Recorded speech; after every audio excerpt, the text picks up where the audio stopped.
આજે આપણે શિવાણી ગામે આવી ગયા છીએ અને આજે ઓર્ગેનિક ખેતીની મીટિંગ હતી અને દેવસનભાઈ રોજાસરા છે તેઓ બધા જ ખેડૂતોને આ બ્રહ્માસ્ત્રની બોટલો આપી રહ્યા છે અને જાતે બનાવે છે અને કોઈ ખેડૂતને મહેનત ના કરવી હોય અને શરૂઆત કરવી હોય ઓર્ગેનિક ખેતીની અને દવાનો પ્રયોગ કરવો હોય તો દેવસનભાઈ હરેક ખેડૂતને બ્રહ્માસ્ત્ર છે પછી 10 પરણી અર્ક આ બોટલો આપે છે અને જીવામૃત છે એ પણ આપે છે. તમે ખાલી માત્ર ને માત્ર 2 સાહ અથવા 5 સાહ ઉપર આનો પ્રયોગ કરો જેથી તમને અનુભવ થાય કે ગાય આધારિત ખેતી કરવામાં કેટલો ફાયદો છે અને આ જે કેમિકલ વાળી ખેતી છે એનું નુકસાન કેટલું આપણને થાય છે તે આપણા આગલા વિડીયોમાં બતાવી જેથી કરીને આપણા માનવ જીવન માં કેટલું ફાયદાકારક છે. આજે પ્રાકૃતિક ખેતી બોલો, ગાય આધારિત બોલો કે ઓર્ગેનિક ખેતી બોલો, આમાં જે કોઈ ફાયદા છે એ તમને રિઝલ્ટ મળે જેથી કરીને આજે આપણે આ દેવસનભાઈ બ્રહ્માસ્ત્ર છે તે હરેક ખેડૂતને આપ્યા છે. તે ખેડૂત પાસે બોટલ છે એ બતાવો.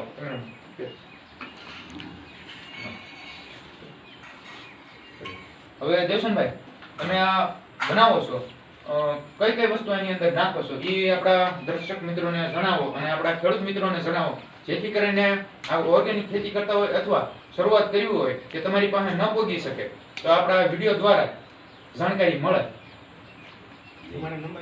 હવે 10 આ બ્રહ્માસ્ત્રની અંદર પહેલા તો 10 ઝાડવાના પાન લેવા પડે. બરોબર. જેમાં લીમડો, આકડો, બાવણી, સીતાફળી, રતનજ્યોત, આપણે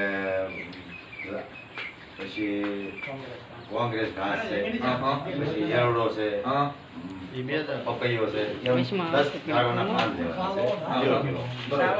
અને એમાં આપણે હળદર છે, હિંગ છે, એ બધું એડ કરવું પડે. બરોબર. તીખી મરચી, લીલું લસણ, હિંગ, તમાકુ આ બધું એમાં એડ કરવું પડે અને આ બધાનું મિક્સર કર્યા પછી એનો એક મોટા તપેલામાં નાખી અને ઉકાળવો પડે. અને આ ઉકાળા કર્યા બાદ એને ઠરવા દેવાનો સમયગાળો અને જે આપણો પાક છે એના કયા કયા પાક ઉપર આનો છંટકાવ કરીએ એ વિશે થોડી જાણકારી આપો આપણા ખેડૂતોને. હવે એને પહેલા 3 કલાક ઉકાળવું પડે. બરોબર. 3 કલાક એટલે 1 કપ થાય ઉકાળતા બરાબર ઉકળી જાય જે અડધું તો બાળી જ દેવાનું એટલું ઉકાળવાનું. બરોબર. બરાબર.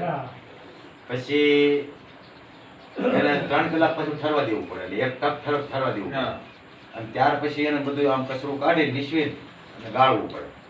એ ગાળ્યા પછી તમે આ એક બોટલ તૈયાર થાય. બરોબર. બરાબર. પછી આ જે બ્રહ્માસ્ત્ર કહેવાય આ જે આનું કામ એવું છે કે આપણા કોઈ પણ પ્રકારના પાક હોય, માનો કે કપાસ હોય અથવા મગફળી હોય, સોયાબીન હોય, એરડા હોય કે બાજરો હોય કે કોઈ પણ પાક હોય એમાં આ છંટકાવ તમે કરી શકો. બરોબર. આ કામ શું આપે કે ભાઈ કોઈ પણ પ્રકારની ઈયળ, લશ્કરી હોય કે પછી લીલી ઈયળ હોય કે લાલ ઈયળ હોય, પછી મોલો મસી, થીપ્સ, તતડિયા આ બધાનો નાશ કરે. બરોબર. આવો આમાં તાકાત પડી છે. ઓર્ગેનિકમાં ઊંચામાં ઊંચી આ દવા તો જોઈને ખેડૂત મિત્રો આની અંદર રામબાણ ઇલાજ છે, એક દવા અને અનેક રોગનો નાશ. જેમ દેવસનભાઈએ કીધું કે મોલો મચ્છીથી માંડી અને લશ્કરી માંડીને ગુલાબી ઈયળ છે, થ્રીપ છે, તો અનેક રોગનો નાશ કરી નાખે છે. તો આના ડેમો માટે તમારો કંઈ પાક હોય તો આપણા ખેડૂત મિત્રોને બતાવો કે ભાઈ આનો ઉપયોગ મેં કયા કયા પાકમાં કર્યો છે એ આપણે આગળ જોઈએ.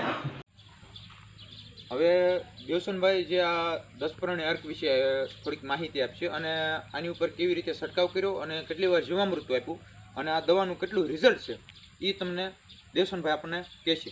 દેવસનભાઈ, આ હળદરની અંદર તમે કેટલી વાર જીવામૃત આપ્યું અને કેવી રીતે 10 પરણી અર્કનો ઉપયોગ કર્યો એ વિશે આપણા ખેડૂત મિત્રોને જરાક જણાવો.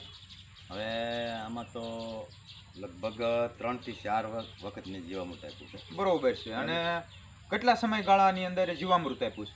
હવે સમયગાળા લગભગ 15 દિવસને ગાળે મેં આ જીવામૃત આપેલું છે. બરોબર છે. બરાબર. આ તો મેં જોયું એનું રિઝલ્ટ. અને ઉપરાંત આમાં 10 પરણી છંટકાવનો 10 પરણી અર્કનો છંટકાવ પણ કરેલો. બ્રહ્માસ્ત્ર 10 પરણી એટલે કે બ્રહ્માસ્ત્ર બરાબર. એનો આ છંટકાવ કર્યો તમે જોવો નજરે હા, જોવો હા. એવું રિઝલ્ટ છે હા. કે ક્યાંય જો આમ કોઈ જાતનો રોગ નહીં રોગ નથી હૃદયની અંદર. અને હળદરે મારી આમ જો આમ કસમ કાંઠાળી થઈ ગઈ છે, મતલબ કે 4 થી 4.5 ફૂટ સુધીની હાઈટ આવવાનું ઊંચાઈ result આવી છે ગઈ છે. તમને. હા, હા. કોઈ પણ આમ તમે જોવો કે રોગ નથી આમાં આવું તેનું રિઝલ્ટ છે બરોબર બહુ છે. સારું કામ છે એમ બરાબર આવો આ બાજુ હળદર બતાવી.